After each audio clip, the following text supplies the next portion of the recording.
far from the truth that I find it really incredibly offensive. Oh, I'm sorry about that. I'm happy you're here tonight, so thank you for coming. Oh, we will be correcting it, but yeah, it's unfortunate that people can put this out in the public. So There's no sources cited. the water, we'll be using a closed loop system, not an open loop system, so we know the water will be a drastic reduction from what they do today. So that I one, also understand that the water that's been used in the closed loop system is 30 to 50% glycol because it has to be in our cold weather. And I know they want to use propylene glycol, but the weather is so harsh that for the exterior piping, they're probably going to have to use propylene glycol, which are extremely hazardous to the environment. are you saying when it's discharged or if it's Well, if discharged? there's a leak, which is very likely because with we know with underground storage tank systems, which I managed for the state for many years, you get a lot of leaks whenever you have different vents in the pipes. There's going to be 25 to 30 miles worth of piping in these closed-loop systems. There's going to be leaks, and they could be a slow leak that we may not find for years that could be catastrophic to the environment and get into the groundwater before we even know it because nobody's going to be monitoring. Or it could be a catastrophic leak that would be found right away. But again, glycol, once it gets into the surface water bodies, kills everything because it's a deoxidizer. So this water usage, closed-loop system, they're still dangerous, they still have risks, and there's still going to be water use for a lot of other things. Closed-loop system will reduce the water use, but you're still going to have water for a lot of other uses on the site, including cooling or the emergency generators and all kinds of other things. The emergency generator should use water. The cooling would all be the closed loop system. But you're right. You would have water for, like your normal domestic, right? So like the employees there and the restrooms and kitchens and stuff there, of course, yes, they would have regular, and all of that would be discharged into the sanitary system. And will they be sampling for things like PFAS and all of those contaminants? So they Who would will pay for the additional sample?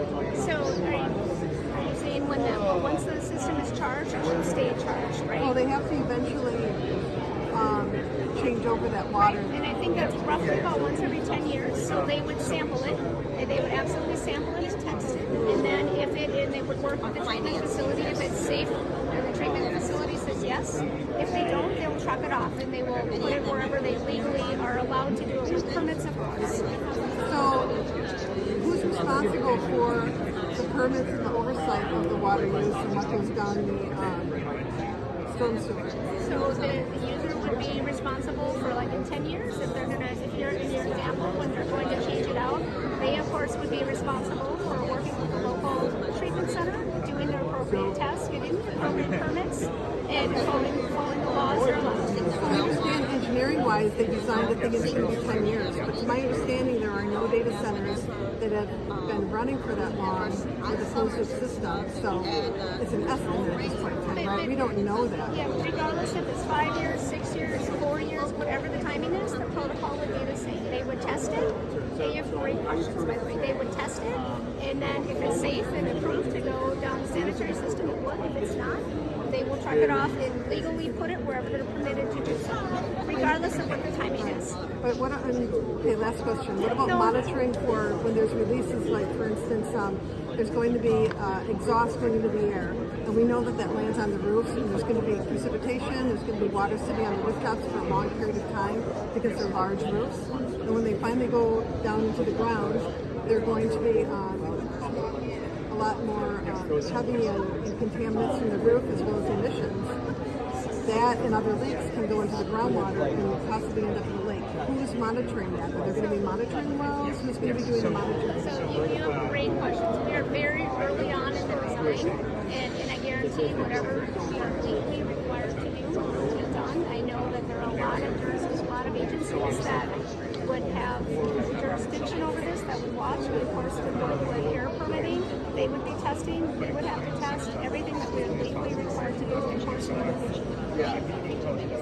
Thanks for the info. info. Don't plan on this one because we're going to make sure it doesn't happen. Thank you for Thanks stopping. anyway. I know you're not happy to be here, but we're happy that you came. Thank you. And so then are you saying that the water, the wastewater would be sent to the City of Beloit wastewater That's treatment all plant? still being worked out. So we don't. Are we don't you know hoping that to yet. pull from municipal water? Still being worked out. Again, this is very early on. We normally wouldn't have one of these so soon, but we understand people really wanted it.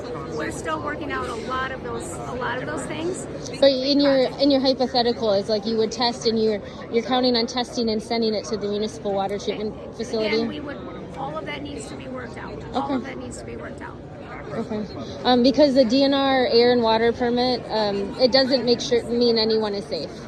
So as far as for our community, we really need everyone to go above and beyond, like fence line monitoring, independent third parties, pre-testing before construction. We have friends in Beaver Dam that can't drink their water, surface water changes, and they are being left out to dry by our state regulator. So I'm sorry to hear that. yeah. So we are gonna. This is not enough. This is yeah. Really concerning. Early on, and this isn't the only time you will see us. You know, you will see us. Yeah. You will see us again. Yeah, we're pushing for. We need protections at every level because we're not being protected by the state. So.